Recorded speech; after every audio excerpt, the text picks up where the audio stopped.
The energy spectrum of a black body exhibit the maximum round wavelength of lambda naught.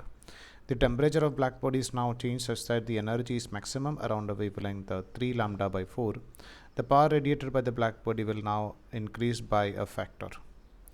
So we can take it as the initial wavelength is lambda naught for maximum intensity radiation, and the final wavelength is 3 lambda naught divided by 4.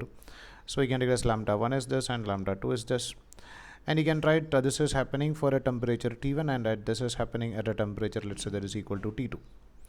Now we can write the according to Winslow, we can write the relation between them, that is lambda is inversely proportional to T. Now Rm is to find out the value of power radiation, so we can write the thermal energy radiation is equal to E sigma A temperature of object raised to 4. So we can write this power is directly proportional to 4th power of temperature. And from the first relation, we know that this T is inversely proportional to the value of wavelength. So while combining this equation number 1 and equation number 2, we can write P is directly proportional to, instead of T, we can take it as 1 by lambda raised to 4. Or you can write P is inversely proportional to lambda raised to 4. Or you can write the value of P1 divided by P2 is equal to nothing but lambda 2 divided by lambda 1, lambda 2 by lambda 1 raised to 4.